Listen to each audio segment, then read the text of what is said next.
Hey folks, Quilly18 here, and welcome to sort of highlight and recap video of the Audi La Forza 24-hour endurance race that I participated in a couple of weeks ago in San Francisco. Basically, Audi flew out 9 live streamers as well as 12 of the best Forza 6 players to do a 24-hour live streamed event. There was also a lot of professional game commentators, the sort of people you see commentating esports competitions all the time, were also there to provide a main channel with an overview. So all of the streamers, we were streaming our point of view of the race, as well as the official Audi channel were streaming this overview with commentary, which was crazy awesome. What you're seeing here is footage that was taken from my stream, my point of view. I was not actually controlling the stream itself, but I could see the chat. So every now and again, when there was a straightaway, I had about 5 seconds to look over at the screen and try to read that. So we'll give you more of information about the actual race itself soon, but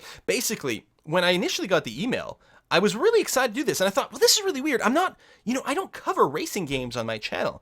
And then, the person talking to me said, well, not exactly, but you do a lot of car-related stuff. And I realized, okay, yeah, it's true. And I keep saying this, it always surprises me that somewhere along the lines, I sort of kind of became like a car guy in my life, which I never would have expected. And I think it all goes back to, I spent a couple of weeks in the UK, actually in Scotland, a few years ago, and I had an afternoon free at some point. I turned on the TV, and there's a station called like Dave or whatever, which, as far as I can tell, just plays reruns of Top Gear and QI. And I'd never seen QI before. Fell in love with it. It was fantastic. But also Top Gear, which I've seen once or twice, but watching a bunch of these episodes back to back to back to back to back, I really got into it. And then, while my channel is mostly strategy related, we do a lot of simulation gaming, including flight simulators, but also we've got things like Automation, which I love, which is an engine design game. I love Car Mechanic Simulator, Euro Truck Simulator, all these things. And I've liked racing games for a long time. I used to play like Pit Stop 2 on the Commodore 64.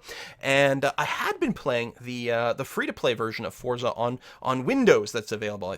It's Forza Apex, something like that. And it's got a great sort of career mode. And I like that. I like career modes, and I like, gaining points and credits to unlock more stuff. It's very satisfying. So it turned out this is actually going to be a pretty good fit. And so when, we got this email from Audi and they sent me out there, and I knew a little bit of the Le Mans race. And what this was basically a virtual copy of the real Le Mans race that we were doing in Forza here. And we were doing it at the same time. We literally started our 24-hour event at the same time as the real 24-hour Le Mans race. So if you don't know, Le Mans is a race. It is... it's not a race. It is the race. It is the granddaddy. It is the big papa. It is the final boss of racing, because it's this 24-hour endurance format, right? It's not, a race that goes for an hour or two, or, even less than that, which those races have their own sort of brand of challenges, right? And the driver skill, the mechanical, certainly, certainly the cars have to work and be functional over a pretty demanding amount of time. But you talk about a race that needs, very high precision, well-built cars for an hour versus the kind of demands that 24 hours place on a car. And in particular, unless I've gotten confused, this part of the video, I believe I'm just going into the Mulsanne Straits here, and that's where your cars hit 200 plus miles an hour, and then boom, you hit a chicane, and you got to drop that down to 50 miles an hour. And so you're putting this huge demand on the car to go faster, faster, faster, faster, faster. Whoa, slow right down. Oh no, I'm wrong. I was not on the Mulsanne there. And then you're just dropping the speed, so you're boiling off your brake, and then the second you're through the chicane, you're powering through again. And so you've got that in addition to just sort of general wear and tear, the possible for collision, tires that have to be replaced from time to time, plenty of times when you have to stop for fuel, and as well, you don't have one racer. You don't have one driver for 24 hours. You tend to have teams of 3, and the drivers take turns. They take shifts from time to time. So they'll do X number of laps. They'll race for 2 to 4 hours, and then they'll pop out, and someone else will come in, and then they'll repeat that over and over. And so the same thing happened here. Oh, I'm about to get passed by one of the pro players, and you'll see, I'm feeling bad. I'm probably talking about feeling bad here. I'm like, I couldn't get out of the way there. But other than that, I try to take really wide lines. Sometimes I slow down a little bit. I'm letting these guys pass because they are racing for something for serious. So the way it worked, I'll get back to some of the other details about the race or the race track in a moment. I'm going to talk about this event. So there was 9 live streamers, and we were divided into 3 teams of 3. And we were each doing a 4-hour stint. So I did the first one at 6 a.m. and the second one, here I'm going to let this guy pass as well, maybe? Nope. On the straightaway, we're just both accelerating. But here, yeah, I'm going to go to the right because I see him going to the left, so I go to the right a little bit more, which actually places me in a bad place for this curve, but I was intentionally letting him do that. So I didn't hit the apex at all because I was letting this guy pass. Right, so 3 teams of 3. I started the first shift at 6 a.m. in the morning, Pacific time, which was exactly when the real Le Mans race was starting. And then I did a second stint at 6 p.m. Each stint was 4 hours long. And the streamers, we were not racing for any prizes. We were, just having fun. Well, we were, everything was ranked, and we were on a team, and all our team's performance was added together. It's not about placement. It's about basically total distance covered, which is how the real Le Mans race is like that. It's 24 hours long. After 24 hours, they wave the flag. It's done. You finish your lap, and then basically it's whoever completed the most laps is the winner, which is so different from a lot of other formats where it's like we're going to go for 50 laps, and then the first person to complete 50 laps wins. Well, it's not like that. You go for 24 hours, and that is that. Which is why, driver skill, all these things is really important in the actual Le Mans race, but just the car not breaking down for 24 hours of the most demanding driving you can ever ask from a vehicle is crazy. And you need an incredible pit crew and great engineers there. And, because collisions happen, all kinds of things happen. Things get worn out and have to be replaced. And a lot of these cars are built almost like as if they're out of Lego blocks, because you can sort of take half the car off and replace it if need be. It's really amazing. Replacing the whole transmission can be done. There's all sorts of really ridiculous fixes that they can do on these cars. So us streamers, we were being ranked and all that, but we were in a class of our own. Okay, this streamer class. And you can see on the left hand of the screen, I'm on Team Sepang, and we're also against Team Misano and Team Imola. And I was directly racing on Team Misano was Firefox, who goes by, I think, OMG, it's Firefox. I think that's the username. And Team Imola, I was racing against Jericho. And I'm trying to remember, on my team, I was followed by Kitty Plays, and then after that was Man vs. Game was there. And there was, I can't remember all the other streamers by name. I know Angry Joe was there, for example. Anyway, it was a really, really good crowd. Really top-notch people, a lot of fun to hang out with, and some very, very competitive people. I gotta say, Firefox here, who in the first race came in 3rd, was just like one of these self-learning AIs, one of these Terminator robots, where you could feel every single lap was getting better and better, to the point where at the end of this particular race, I could not lap her again. I basically, got an early lead in this race and was doing very well, but we were dead even by the end of this race because she had so mastered it. And I know that if we had gone for a 3rd stint, she would have just crushed us. It was crazy, crazy, crazy, crazy. So yeah, this was my second stint here. The first stint was actually in the rain, and I found it very challenging. While I do dabble in some racing games, and when I was hired for this event, I did go and buy an Xbox the week before to try to practice a bit, but I've thought about it. I think I put in maybe a dozen hours on Forza, and only maybe an hour, maybe 2 on this particular track with this style of car, these LMP1 style cars. And I never practiced in the rain either, which is crazy because it always rains at Le Mans. And the puddles were incredibly challenging, where on that Mulsanne straight, you tend to go 200 plus miles an hour. I ended up doing the first 10 laps or so of the race, limiting myself to about 150 miles an hour, because I had to get used to racing on a wet track.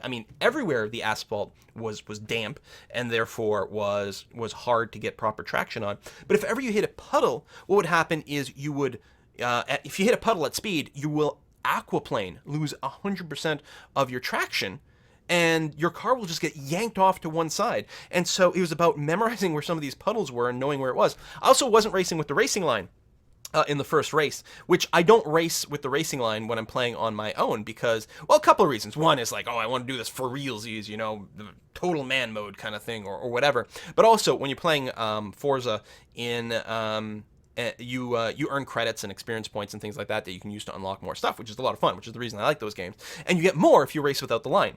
So in the first race, I also raced without the line because I wanted to like impress everyone on stream, and that made things considerably more difficult. And in fact, all the pro players, which I still haven't talked about properly, all the pro players race with the line on because while they don't necessarily use the line, right? And a lot of times they don't use the line.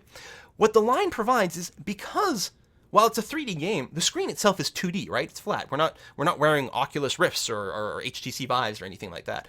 And so you don't really get depth perception about exactly how far you are from a corner. You have to, after a few passes, you start to be able to judge, I mean, you don't count it, but there's a point which the fence in the distance has gotten close enough that it's about 100 pixels high now on the screen, and that's when you're supposed to start braking. So you start to sort of get that, but it's fake depth perception. And so what these lines do is they give you a much, much better sense of distance as well. When you're in the virtual game, obviously you don't feel G-forces, you don't feel inertia, which is also another big hint as to how you should be cornering and how fast you're going. And so the lines act as both depth perception as well as inertia, and it's really interesting to see. And they're like, no, we learn what corners. We know this corner we can go through like on red. Red is the game telling you should be braking. You're going way too fast. They're like, no, we learned this corner you can go red, and this corner you ignore the line and you cut it this way instead. But you still know that like at the point when the line turns from blue to yellow is when you want to start sort of turning this way or that way. And so you use it as a guideline as if there was just, just like looking at the signs on the side of the road or the trees or this or that. And so they sort of laughed at me as being insane that in a multiplayer session I wouldn't have had this line on. So in the second race I used it also because for the second race I thought we were going to race at night because we were copying the actual like weather and situation at Le Mans. And when we started the race, for example, and I was the first racer, it was raining. It was pouring at Le Mans, so we raced in the rain. Then when it started to get dark over there, we raced in the dark. And it was the 2 p.m. group that were the first people to race in the dark. It was 2 p.m. Pacific time, so it was nighttime over in France. And so they raced in the dark. And we had damage set to only the fuel and tire wear. So your tires wear out, your fuel would go down, so you'd have to refuel and you'd have to replace your tires and all that. But actual collision damage was turned off. So if you crashed, you didn't ruin your car because, I mean, we knew a lot of us would crash. And we had to race for 4 hours. 4 hours without a single crash, especially as amateurs, that's pretty hard to do. So the real damage collision was turned off. But the headlights, the game considers them to, I guess, be cosmetic or something. And so when you crash, even at relatively low speeds, I punched my fist there. When you crash, even at relatively low speeds, you smashed out your headlights. And it was dark. There's no street lights on this course, right? So it was pitch black, and without the racing guideline, people would literally be blind. So I was going to be racing. So this is my 6 p.m. race. So it was, I don't know, like 3 or 4 o'clock in the morning in France. So it was going to be dark. So I knew, like, no matter what, I was going to have the guideline on because I was sure I was going to smash my headlights at some point, and without it, I wouldn't be able to see anything. But in addition to that, I combined it with the advice from the pros of like, you're crazy if you don't actually have this on. So let's talk about these pros here and why I'm staying out of the way. So they were invited to this event based on being the fastest people around this track. So they were flown out by Audi to participate in this race, and they were then divided into teams. So there were 12. Oh no, sorry. I guess there were 18 of these pros because divided into teams of 3, there were 6 pro teams. Yeah, so 6 pro teams, 3 streamer teams, and there were also 3 friends and families teams that were racing in the GT cars. So if you see me passing slower traffic, it was this GT class of cars. And that's one of the other things that make the real Le Mans race so interesting is the fact that multiple classes of cars race at the same time.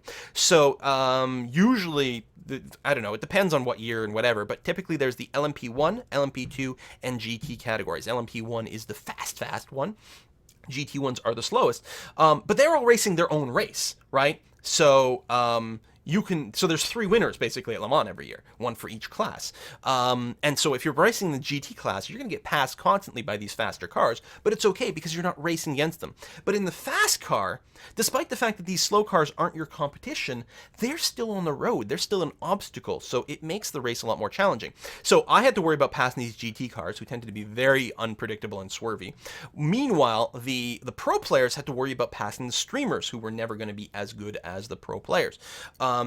And so I'm always trying to just get out of the way because they're racing for something serious. First prize for the team that won was a trip out to some racetrack somewhere to actually sit in a race car and get instruction and drive a race car around a real racetrack, which is an unbelievably cool prize. And so I didn't want to get in anyone's way. Second place, I think, was to go to be flown out to watch a race somewhere. And third place prize was still a freaking Xbox, which is crazy. I mean, that's not what they were racing for. They were racing, especially for first place, but second place is also really good. That's like, those were huge, huge deals. And it's like, it tells you when like one of the prizes is a free freaking Xbox and people are like, yeah, we don't even care about that. That tells you how insanely good the first prizes are.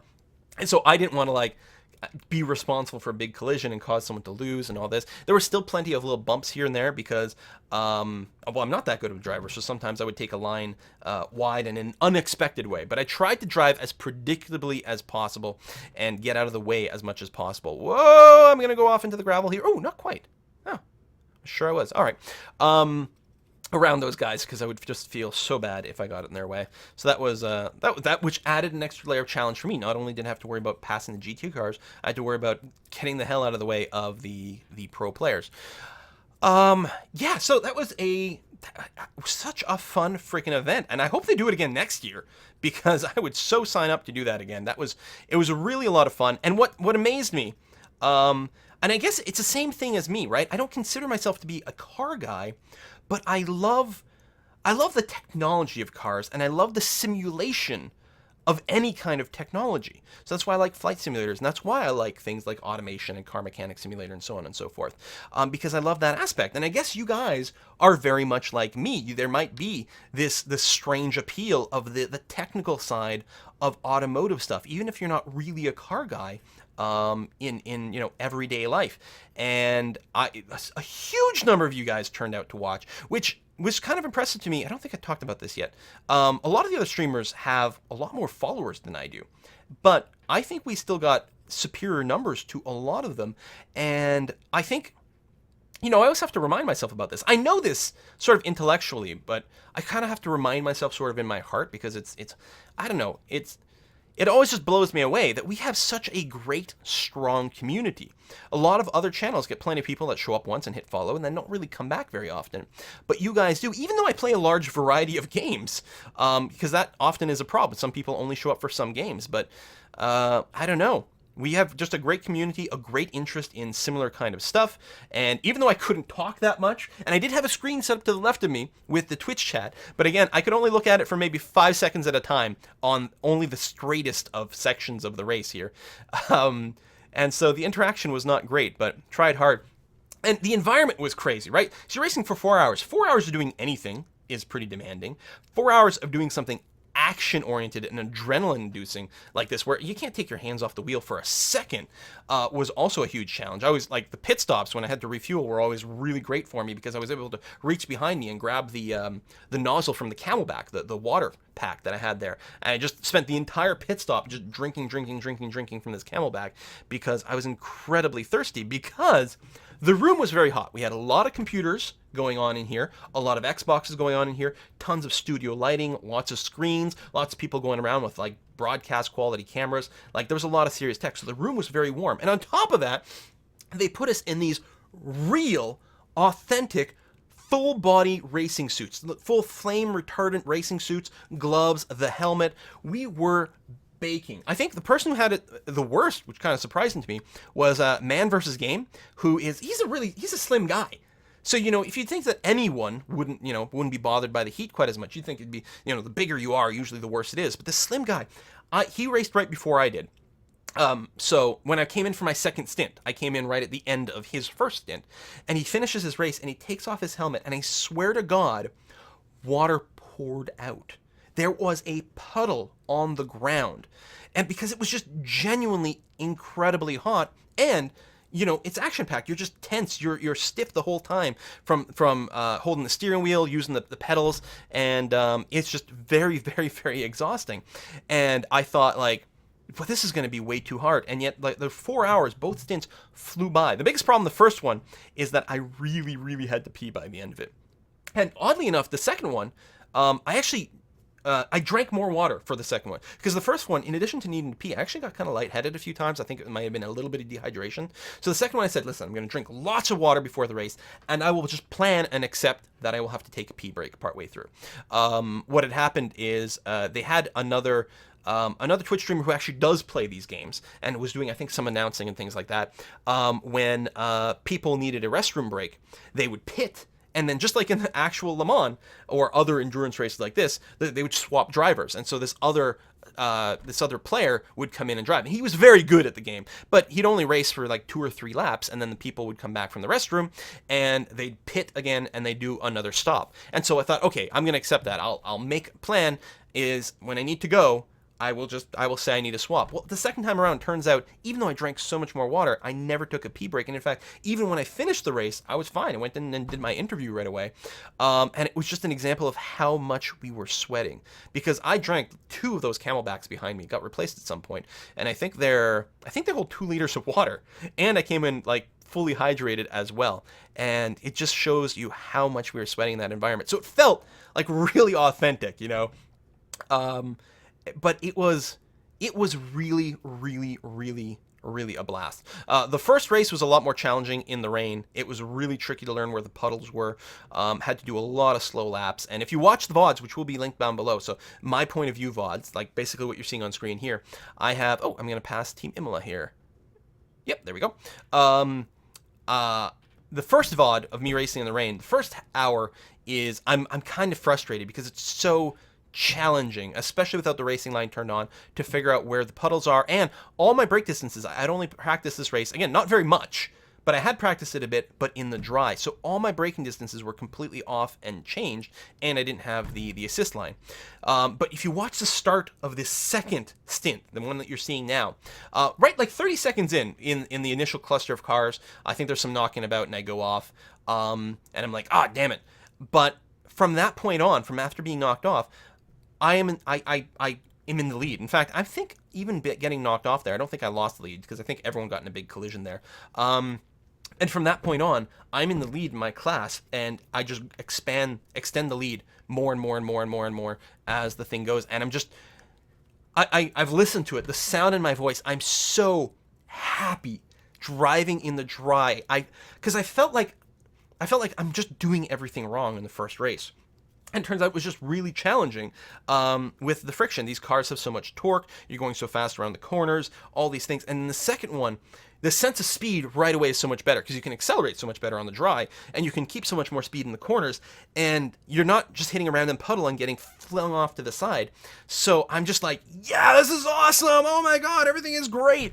And I really enjoyed it. I mean, 2 4-hour VODs of the race might be a bit long for people, especially without that commentary, but it is down there if you want. I don't have a link to like the main VOD where they were doing all the commentary and changing viewpoints and having interviews with an actual racing driver, which like a real life racing driver, which is awesome. If I can get a link of that, I will add it to the description box, but I don't think the VODs are available for that right now. I'll have to pursue that if I can. But I want to say, so this is the end of the highlight kind of recap thing of this. I want to say thank you for everyone who came out and watch this. I hope people seem to have a really good time, and that makes me really excited. I might try to sneak in a little bit more racing content, and I might do a little bit of that Windows version of Forza, which is actually quite nice, and it's worth taking a look at. A lot of people don't know about it. I think it's only Windows 10. I'm not sure, but I think that's the case, because it's just the Forza engine from the Xbox basically, and I think really only Windows 10 was set up for that sort of cross compatibility. So we'll see how that goes. But there's a few other type of products, and I don't know, really have fun. I still have my my little Forza setup. I have my steering wheel strapped to like an old desk, basically, to use as a fake little driving setup, and I don't have the steering pedals or the pedals actually like mounted or attached to anything. So every time I brake hard, I sort of push the pedals further away from me, which makes the driving a little challenging. On the PC, while the steering wheel is compatible with the PC, on the PC I mostly just use the Xbox controller, but I don't know, I might move things over. We'll see how it goes. Yeah. Thanks for watching, folks. See you next time.